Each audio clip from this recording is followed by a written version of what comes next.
हिमालय की एक हरी भरी घाटी में देवव्रत नाम का एक छोटा सा राज्य था। यहाँ के लोग मेहनती थे और देवताओं पर भी गहरा विश्वास रखते थे। इस राज्य में एक घड़ी साज क्लॉक मेकर रहता था, अनिकेत। वो बेहद कुशल कारीगर था, लेकिन उसकी एक समस्या थी। वह हर असफलता को भगवान की नजरअंदाजी समझ लेता था। अनिकेत महीनों से एक अद्भुत घड़ी बना रहा था, एक ऐसी घड़ी जो सूरज, चांद और ऋतुओं की गति को भी दिखाती थी। वह इसे राजा को भेंट करना चाहता था, पर जब प्रस्तुति का दिन आया, घड़ी अचानक बंद हो गई। राजा ने नाराज होकर कहा, कला में समय का मूल्य सबसे बड़ा है और तुम्हारी घड़ी समय पर नहीं चल सकी। अनिकेत दुखी होकर बोला, भगवान मेरी मेहनत क्यों खोखली कर देते हैं? मैं किस्मत का इतना बुरा क्यों हूँ? वो पहली बार मंदिर भी जाना छोड़ देता है। एक दिन अनिकेत रास्ते में बैठी दादी गौरी से मिलता है। दादी ने पूछा, इतनी फटी आहें क्यों भर रहा है बेटा? अनिकेत ने रोते हुए कहा, भगवान मुझे कभी सही समय पर मदद नहीं देते। दादी मुस्कुराई, कभी कभी भगवान हमारी घड़ी रोकते हैं क्योंकि उनकी घड़ी आगे चल रही होती है। अनिकेत नाराज होकर चला गया। उसे लगा यह सिर्फ सांत्वना है, सच नहीं। अनिकेत को रात को घर लौटते समय जंगल में एक अजीब आवाज सुनाई दी।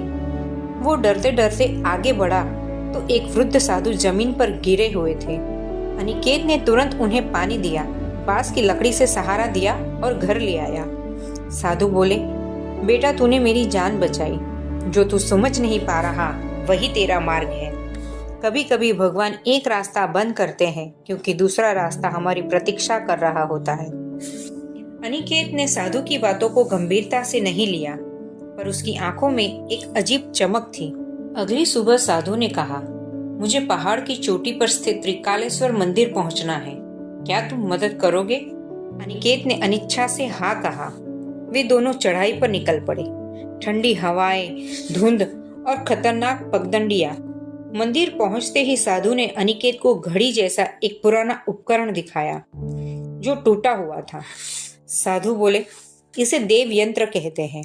यह मौसम, फसल और आकाश की चाल समझने में मदद करता था, पर इसे ठीक करने वाला कोई नहीं मिला। अनिकेत चौंका। ये उपकरण उसकी बनाई घड़ी जैसा ही था। साधु बोले, क्या तुम इसे ठीक कर सकते हो? अनिकेत ने बिना सोचे काम शुरू कर दिया। घंटों की मेहनत के बाद देव यंत्र चमकने लगा और धीरे धीरे चल पड़ा। मंदिर की घंटियां अपने आप बज उठी। साधु ने झुककर प्रणाम किया और बोले, यही तेरी असली पुकार थी। राजा को नहीं, देवभूमि को तेरी कला की जरूरत थी। अचानक तेज हवा चली, बादल हटे और एक सूर्य किरण देव यंत्र पर पड़ी।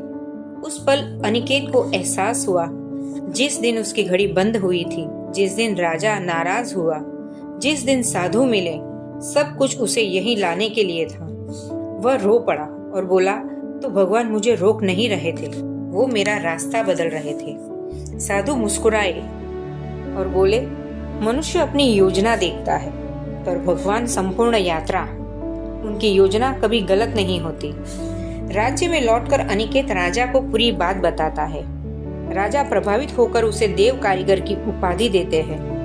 अनिकेत अब देव यंत्रों की मरम्मत करता है, मंदिरों और आश्रमों में भी सेवा देता है और लोगों को यह संदेश देता है, जब चीजें आपकी इच्छा के अनुसार न हो तो समझ लेना कि वे भगवान की इच्छा के अनुसार हो रही है। कभी कभी असफलता, ठहराव और टूटे हुए रास्ते हमारी मंजिल नहीं बदलते, बल्कि हमें सही मंजिल तक ले जाते हैं। भगवान की योजना हमसे बड़ी होती है, बस विश्वास चाहिए।